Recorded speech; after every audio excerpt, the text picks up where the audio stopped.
पाटलिपुत्र में सोमदत्त और देवधर नाम के दो बड़े व्यापारी हुआ करते थे और उनकी दुकानें मुख्य राजपथ पर आमने सामने स्थित थीं। एक दिन दोपहर को सोमदत्त ने देखा कि सामने स्थित देवधर की दुकान पर राजमहल के कर्मचारियों की वर्दी पहने एक व्यक्ति आया और देवधर से कुछ देर बातें करके चला गया। सुजय ने सोचा कि शायद वो राजकर्मचारी देवधर का परिचित होगा या फिर कुछ खरीदने आया होगा। इसके करीब 3 दिन बाद सुबह सोमदत्त अपनी दुकान खोलकर बैठा था। सामने स्थित देवधर की दुकान भी खुल चुकी थी। तभी सोमदत्त ने देखा कि वही राजकर्मचारी फिर से देवधर की दुकान पर आया और इस बार उसके साथ देवधर भी उठकर राजमहल की ओर चला गया। इसके करीब 1 घंटे बाद देवधर वापस अपनी दुकान पर लौट आया। अगले दिन सुबह फिर वही राजकर्मचारी देवधर की दुकान पर दिखाई दिया और देवधर उसके पीछे पीछे राजमहल की ओर चला गया। फिर कुछ देर बाद वो वापस अपनी दुकान पर आकर बैठ गया। अब तो नित्य यही क्रम चलने लगा। सुबह राजकर्मचारी आता, देवधर उसके साथ उठकर चला जाता, फिर कुछ देर बाद वापस अपनी दुकान पर आकर बैठ जाता।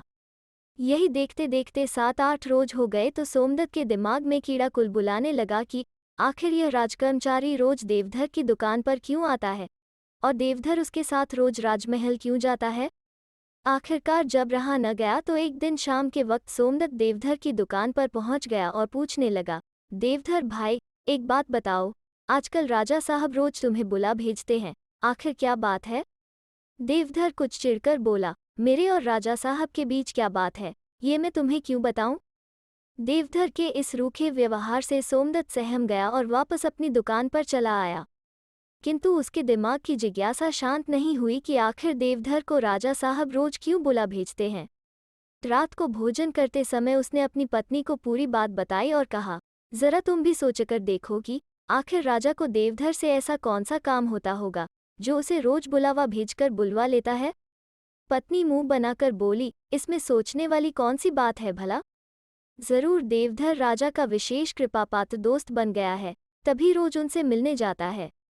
राजा साहब सुबह सुबह अपने साथ नाश्ता करने के लिए देवधर को बुलाते होंगे और क्या तुम नहीं जानते कि ये जो राजा लोग होते हैं ये कभी अकेले नाश्ता नहीं करते, न कुछ खाते पीते हैं, बल्कि साथ में दोस्तों को भी बिठाते हैं, उनसे हंसते बतियाते हैं। पत्नी की बात सोमदत्त को जंच गई। जरूर ऐसी ही बात होगी।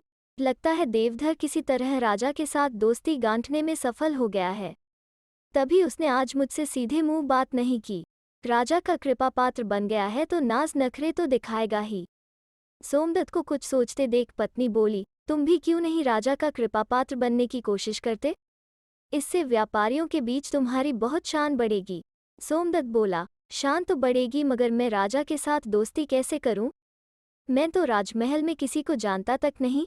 पत्नी झिड़कते हुए बोली, तुम्हें दुनियादारी की बिल्कुल समझ नहीं। अरे तुम देवधर को तो जानते हो, पहले उसके ही कृपापात्र बन जाओ, फिर किसी दिन वही तुम्हें राजा का कृपापात्र भी बनवा देगा।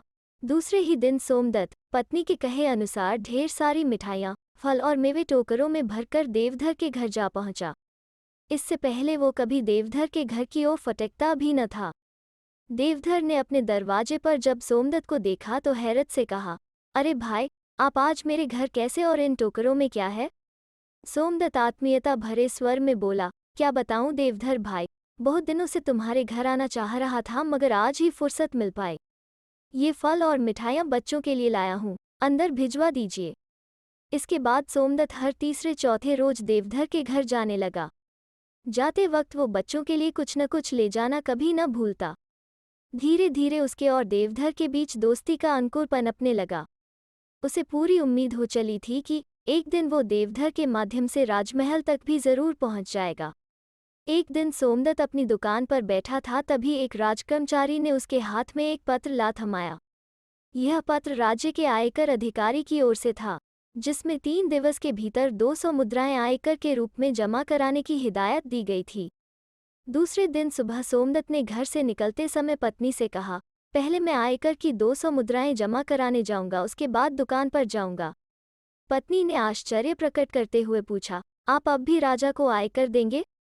सोमदत्त ने पूछा, तुम कहना क्या चाहती हो, साफ साफ कहो। पत्नी बोली, अरे सीधी सी तो बात है, तुम देवधर के दोस्त हो, देवधर राजा का दोस्त है, तो एक तरह से तुम भी राजा के दोस्त ही हुए न। अब राजा के दोस्त भी कर भरने लगे तो फिर तो हो चुका। और रही आयकर अधिकारी की बात, तो उसके यहाँ से कोई राजकर्मचारी दोबारा आए तो तुम केवल देवधर से कह देना। देवधर उसे ऐसा हड़का देगा कि उसकी दोबारा तुमसे कुछ कहने की हिम्मत नहीं होगी। आखिर राजा का कृपा पात्र होना कोई मामूली बात है क्या? मैं कितना भाग्यशाली हूँ जो मुझे ऐसी बुद्धिमती पत्नी मिली, सोमदत्त ने सोचा। वो कर जमा करने का इरादा त्याग सीधा अपनी दुकान पर आ बैठा। 3 दिन बीत गए। चौथे दिन सुबह एक राजकर्मचारी सोमदत्त की दुकान पर आया और बोला, मेरे साथ चलो, तुम्हें राजमहल में बुलाया गया है। सोमदत्त मन ही मन खुश हुआ। लगता है मुझे भी राजा का कृपापात्र बनने का अवसर मिलने वाला है। राजमहल में राजा के सामने उसे पेश किया गया। राजा बोले, जानते हो मैंने तुम्हें यहाँ क्यों बुलाया है? इस सारे महल में झाड़ू लगाने के लिए। कल तक देवधर नाम का एक व्यापारी यह काम करता था। आज से तुम करोगे, पूरे 1 महीने तक। आयकर जमा कराने से बचने वाले तुम जैसे व्यापारियों के लिए मैंने यही सजा तय की है। और उस दिन से सोमदत्त की दुकान पर रोज सुबह एक राजकर्मचारी बुलाने आ जाता। सोमदत्त उसके साथ जाता और राजमहल में झाड़ू लगाकर वापस अपनी दुकान पर आ बैठता। तो दोस्तों, कैसी लगी आज की कहानी? अगर अच्छी लगे तो शेयर, लाइक और चैनल को सब्सक्राइब जरूर करें। फिर मिलते हैं एक नई कहानी के साथ।